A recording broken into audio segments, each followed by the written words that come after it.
اللهم صل على محمد وعلى آل محمد كما صليت على إبراهيم وعلى آل إبراهيم في العالمين إنك حميد مجيد. قال الله تبارك وتعالى في كلامه المجيد: أعوذ بالله من الشيطان الرجيم. بسم الله الرحمن الرحيم. سبحان الذي أسرى بعبده ليلا من المسجد الحرام إلى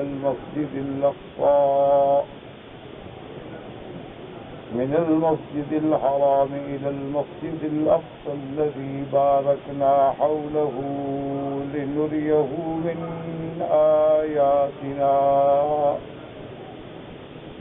إنه هو السميع البصير. سورۃ الاسراء کی ان آیات مبارکہ میں اللہ تبارک و تعالی نے سرکار دو عالم سیدنا محمد مصطفیٰ صلی اللہ علیہ وسلم کے اسراء اور معراج کا ذکر فرمایا ہے. حضور صلی اللہ علیہ وسلم کے اس معجزہ عظیمہ کے دو حصے ہیں. ایک حصہ ہے جس کو قرآن مقدس نے اسراء فرمایا، حتیٰ کہ اس سورت کا نام بھی سورۃ الاسراء ہوا. اس کی ابتدا مسجد الحرام سے ہے اور اس کی انتہا مسجد اقصیٰ تک ہے. اب دوسرا حصہ ہے. یوں سمجھ لیں کہ اسراء جو ہے وہ عرضی ہے اور معراج جو ہے وہ سماوی ہے. اور معراج کی ابتدا جو ہے وہ مسجد اقصیٰ سے ہے اور پھر آسمانوں پر، اور اس کے بعد سدرۃ المنتہا، اور اس کے بعد جہاں تک میرے اللہ نے چاہا. تو یہ دونوں حصے. سورۃ الاسراء میں صرف پہلے حصے کا ذکر ہے. ان آیات مبارکہ میں معراج کا ذکر نہیں ہے. جہاں تک معراج کا تعلق ہے، سورۃ النجم میں اس کی بعض آیات مبارکہ سے معراج کا اس بات ہوتا ہے، اور احادیث متواترہ مشہورہ صلی اللہ علیہ وسلم سے معراج ثابت ہے. تو یہ اسراء اور معراج جو ہے یہ عظیم معجزہ ہے محمد رسول اللہ صلی اللہ علیہ وآلہ آلہ واصحابہ وسلم تسلیما کثیرا کثیرا. اب اسراء و معراج میں بھی پوری دنیا میں لوگ دو حصوں میں تقسیم ہو گئے. بعض افراد میں پڑ گئے اور بعض تفریق میں پڑ گئے. کیا مانا کہ بعض لوگوں نے تو اسراء اور معراج کو اتنا بڑھایا، اس میں اتنا غلو کیا، اور اس میں اپنی محبت کے انداز سے بڑھ کر اللہ کے پیغمبر کو مقام نبوت سے مقام الوہیت پہ پہنچا دیا، اور لوگوں کو اپنے اس باطل عقیدے کا یہ تأثر دیا کہ دراصل حقیقت محمدی جو ہے کوئی سمجھ نہیں سکتا. جب تک آپ زمینوں میں تھے تو آپ بشریت کا لبادہ اوڑے ہوئے تھے اور مصطفیٰ کہلاتے تھے، اور جب معراج پہ گئے تو خود خدا تھے، لہذا مصطفیٰ اور خدا میں کوئی فرق نہیں ہے. اور بعض لوگوں نے اس کو اس طرح لوگوں کے دماغوں کو دھوکہ دیا کہ محمد مصطفیٰ صلی اللہ علیہ وسلم خدا تو نہیں ہے، لیکن خدا سے جدا بھی نہیں. تو یہ بھی ایک دھوکے دینے والی بات ہے اور عقیدے کو خراب کرنے والی بات ہے. اسی طرح تو پھر ہندو بھی کہتا ہے، وہ کہتا ہے کہ بھگوان پتھر کا نہیں ہے، لیکن پتھر تو بھگوان کا ہے. وہ کہتا ہے کہ بھگوان جو ہے وہ تو پتھر کا نہیں ہے، ہم بھی جانتے ہیں، لیکن پتھر جو ہے یہ تو بھگوان کا ہے، اور بھگوان کے روپ ہیں، کبھی دیوتا کے روپ میں، کبھی دیوی کے روپ میں، اور کبھی زندہ کے روپ میں، کبھی مردہ کے روپ میں۔ وہ کہتے ہیں گنگا پہ نظر ڈالو یا جمنا پہ، وہ کہتے ہیں آپ سانپ میں نظر ڈالیں یا کسی طاقتور جانور پہ، یا آپ انسان پہ نظر ڈالیں، یا آپ آسمانوں پہ نظر ڈالیں، یہ سب دیوتا کی شکلیں ہیں۔ اسی لیے انہوں نے 35 کروڑ دیوتا کو مانا ہے، اور سب دیوی دیوتاؤں کو بھگوان اور خدا کا درجہ دے ڈالا۔ تو ہمارے بھی مسلمانوں نے، اللہ معاف فرمائے، اللہ معاف فرمائے، عقیدت و محبت میں غلو میں پڑھ کر حضور صلی اللہ علیہ وسلم کو کبھی تو خدا بنا دیا کہ جو مصطفیٰ تھا، جو مستوی تھا عرش پہ، خدا ہو کر اتر پڑا ہے مدینے میں مصطفیٰ ہو کر، اور کبھی کہا کہ نہیں بہرحال محمد مصطفیٰ خدا تو نہیں ہے لیکن خدا سے جدا نہیں ہے، اور کبھی لوگوں کو یہ تاثر دیا کہ حضور صلی اللہ علیہ وسلم بشریت کا لبادہ اوڑے ہوئے ہیں لیکن بشر نہیں ہیں، بلکہ آپ نور ہیں۔ سب سے پہلے اللہ نے حضور کا نور پیدا کیا، اور یہ نور بھی وہ عام نور نہیں ہے بلکہ اللہ کے نور کا ٹکڑا ہے، یعنی اللہ کو بھی ٹکڑے کر ڈالا، اللہ کے بعض ٹکڑوں سے نبی بنایا اور باقی ٹکڑے جو ہیں اس سے خدا بنا دیا۔ تو یہ سارے جاہلیت کے عقیدے ہیں۔ صحیح معنی میں دیانت داری سے اور تدبر و تفکر سے غور کریں تو معراج کے صحیح قائل جو ہیں وہ اہل سنت والجماعت ہیں، علماء موحدین ہیں، علماء حق ہیں، جو خدا کو خدا مانتے ہیں، مصطفیٰ کو مصطفیٰ مانتے ہیں، خدا کی الوہیت و ربوبیت پہ یقین رکھتے ہیں، محمد مصطفیٰ کی نبوت و بشریت پہ یقین رکھتے ہیں، وہ حقیقت میں معراج کے قائل ہیں کہ خدا بلانے والے ہیں اور محمد جانے والے ہیں، خدا دینے والے ہیں اور محمد مانگنے والے ہیں، خدا نمازیں فرض فرمانے والے ہیں اور حضور درخواست کرنے والے ہیں، اللہ کا نبی التحیات کا تحفہ پیش کرتا ہے اور میرا رب السلام علیکہ ایھا النبی ورحمۃ اللہ وبرکاتہ سے سلام بھیجتا ہے۔ اور صحیح معنی میں وہ لوگ معراج کے قائل ہیں جو پابندی سے 5 نمازیں پڑھتے ہیں اور ہر نماز میں اس معراج والے حکم کو یاد کرتے ہیں، اس معراج والی کیفیت کو یاد کرتے ہیں، اس معراج والے کلمات کو دہراتے ہیں جو معراج کی رات میں حضور پاک نے صلی اللہ علیہ وسلم کی زبان مبارک سے جاری ہوئے، کیونکہ جنہوں نے خود نبی کو خدا بنا دیا تو پھر معراج کا کیا مطلب، اور جنہوں نے خود نبی کو اللہ سے ملا دیا تو پھر معراج کا کیا مطلب۔ معراج تو تب مانا جائے گا کہ خدا خدا ہوگا، محمد مصطفیٰ ہوگا۔ اگر آپ ان کو ملا دیں گے یا آپ ان کو خود خدا بنا دیں گے تو پھر معراج نہیں ہوگا، ایک افسانہ ہوگا اور ایک ڈرامہ ہوگا۔ اسی طرح سے یاد رکھیں کہ بعض لوگوں نے معراج کا مطلب یہ لیا ہے کہ رجب میں معراج ہوا ہے، حالانکہ یہ قول واضح نہیں ہے۔ بعض علماء جہاں اس بات کے قائل ہیں کہ معراج رجب کے مہینے میں ہوا، وہاں بہت ساری روایات اس طرح بھی ہیں کہ حضور کی پیدائش بھی ربیع الاول میں، آپ کا معراج بھی ربیع الاول میں، اور آپ کی وفات بھی ربیع الاول میں، اور آپ کے عمر ذوالقعدہ میں، اور آپ کا حج جو ہے وہ ذوالحجہ میں۔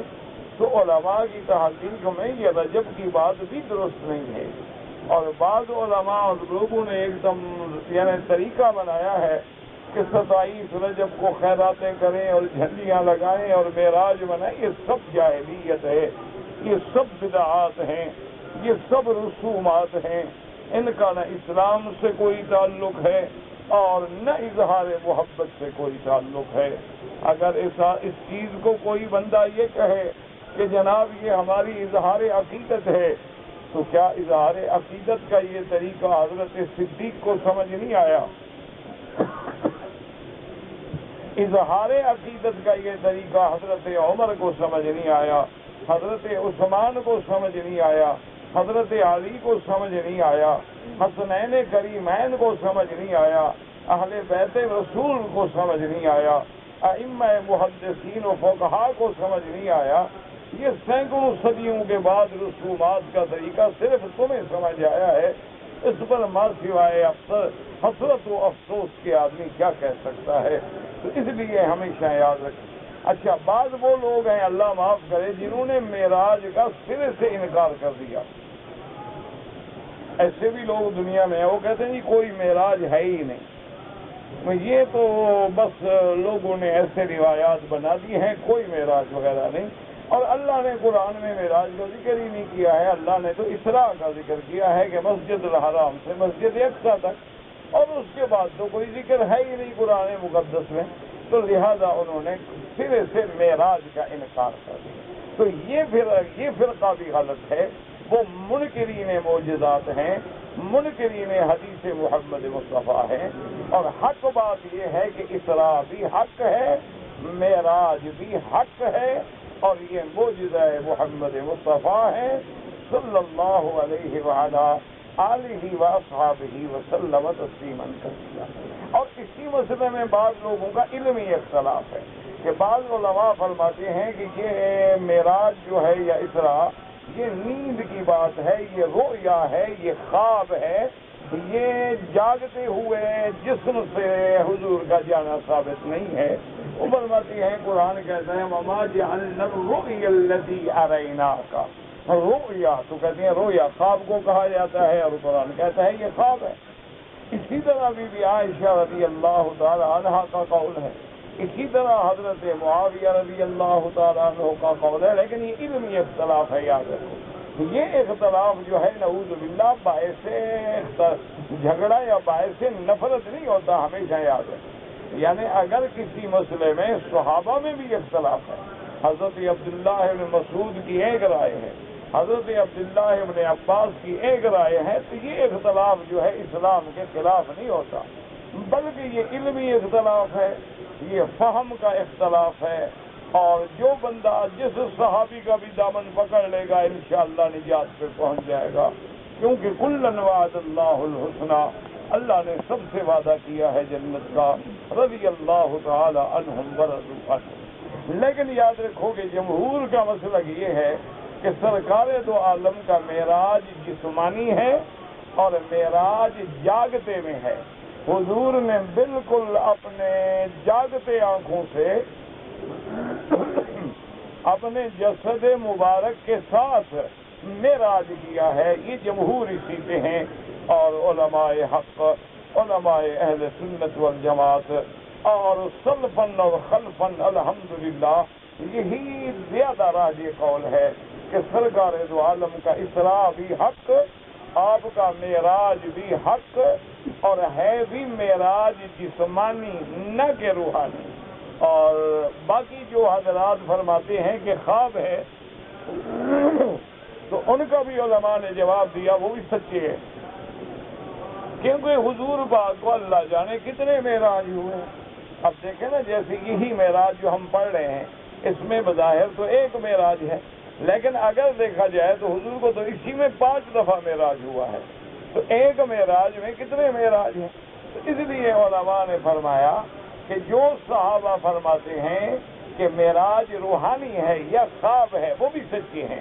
اس کا مطلب ہے حضور کا وہ کوئی اور معراج ہے جو آپ کو مدینہ منورہ میں ہوا ہے، کیونکہ بی بی عائشہ جب روایت کر رہی ہیں، اور بی بی عائشہ رضی اللہ تعالی عنہا کا نکاح حضور سے مدینے میں ہوا ہے، وہ حضور کی بیوی بنی ہے ہجرت کے بعد، اور یہ معراج جو ہم پڑھ رہے ہیں یہ تو ہجرت سے 1.5 سال پہلے ہوا ہے، تو لہذا اس کا معنی یہ ہے کہ وہ روحانی معراج مدینے میں ہے، اور جسمانی معراج جو ہے وہ مکہ مکرمہ میں ہے، اور اسی پر زیادہ دلائل ہیں۔ اس کی وجہ یہ ہے لیکن جی کہ روح جو ہے اس کے بارے میں تو کوئی جانتا ہی نہیں کہ روح کیا چیز ہے۔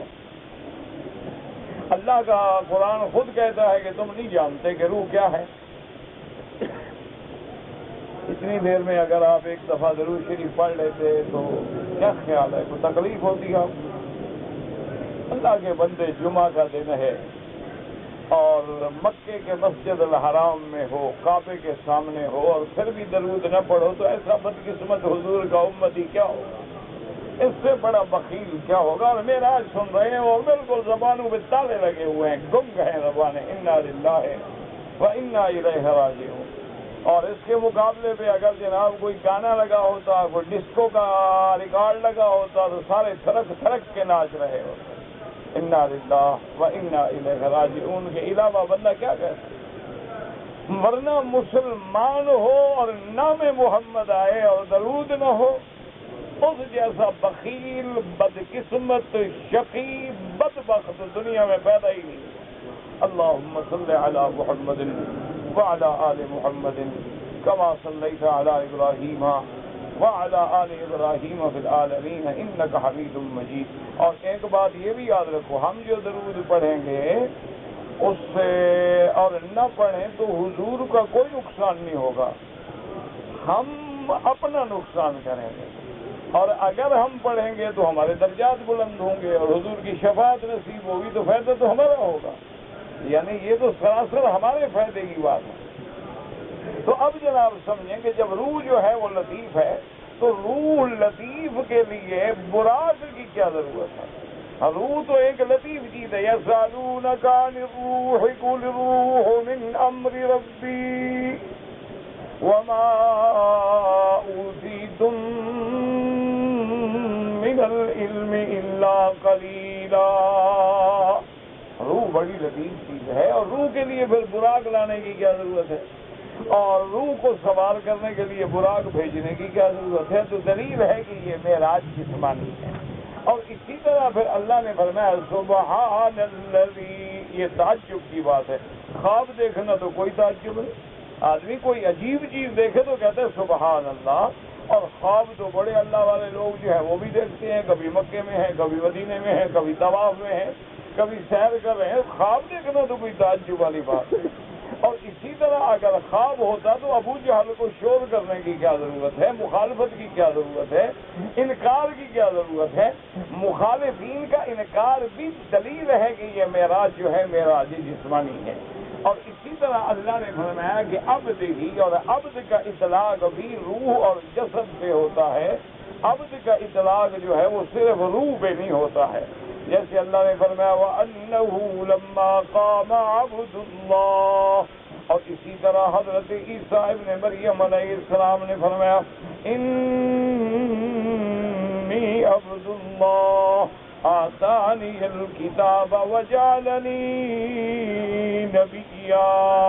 اور اسی طرح اللہ فرماتے ہیں وَعِبَادُ الرَّحْمَنِ الَّذِينَ يَمْشُونَ عَلَى الْأَرْضِ هَوْنًا وَإِذَا خَاطَبَهُمُ الْجَاهِلُونَ قَالُوا سَلَامًا۔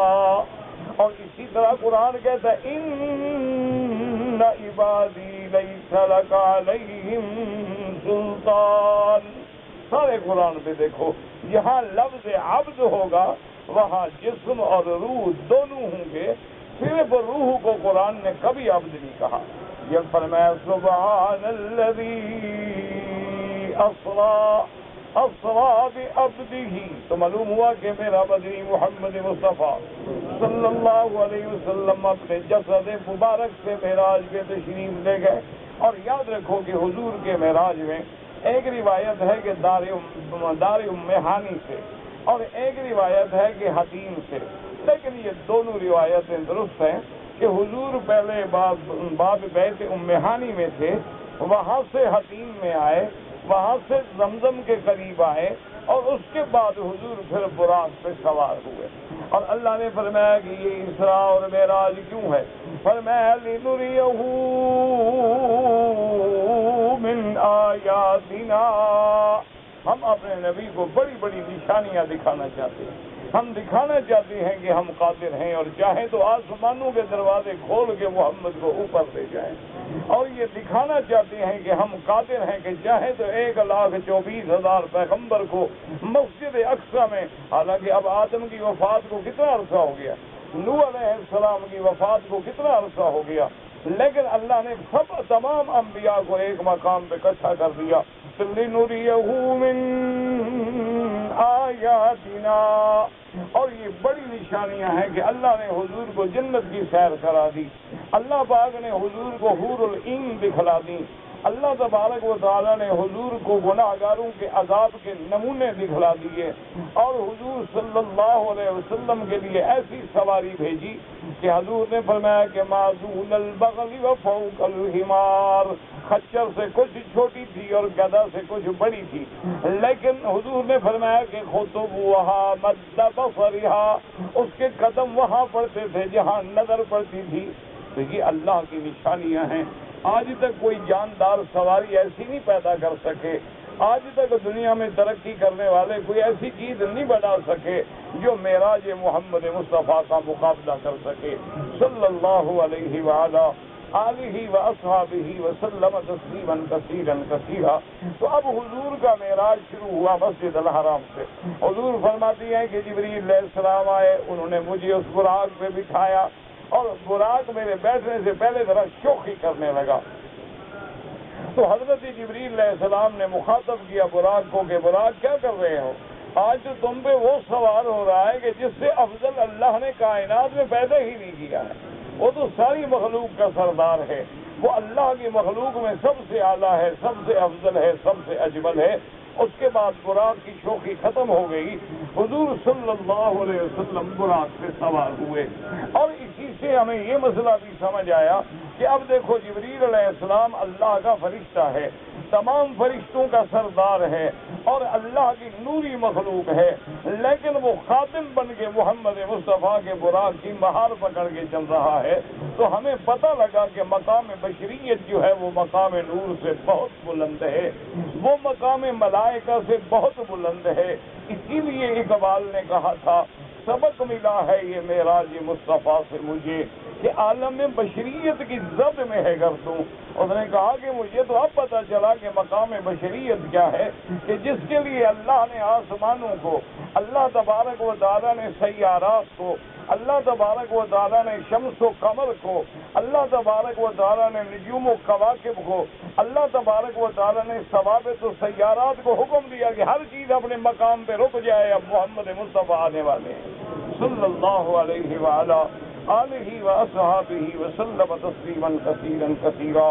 اسی لیے رات نہیں گزری، گزر ہی نہیں سکتی، ہر جگہ اپنی جگہ پہ کھڑی ہے، ہر چیز خاموش ہے، ہر چیز تھم گئی ہے، دریا کی موجیں تھم گئی ہے، آسمانوں کی فضا میں سیارات کا چلنا تھم گیا ہے، اور ستاروں کا چمکنا تھم گیا ہے، ہر چیز اپنے مقام پہ خاموش ہے، با ادب ہے، با ملاحظہ، با ہوشیار ہے کہ آج محمد مصطفیٰ آ رہے ہیں صلی اللہ علیہ وآلہ آلہ واصحابہ وسلم تسلیما کثیرا کثیرا۔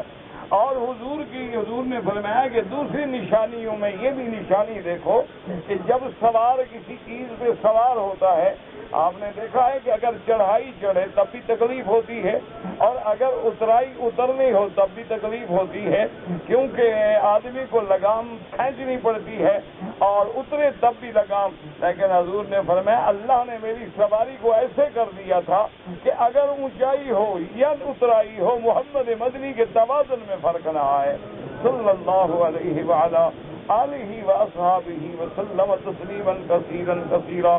حضور فرماتی ہیں جب میں براق پہ سوار ہو کے چلا اور راستے میں جب میں نے گیا تو میں نے دیکھا کہ ایک بوڑھی عورت سڑک کے کنارے پہ کھڑی ہے، بہت بوڑھی ہے اور شکل بالکل اس کی بگڑ چکی ہے، اور میں نے دیکھنے کا ارادہ کیا کہ یہ کون ہے۔ حضرت جبریل نے کہا سر یا محمد، حضور چلیں آگے چلے، تو حضور صلی اللہ علیہ وسلم آگے تشریف لے گئے۔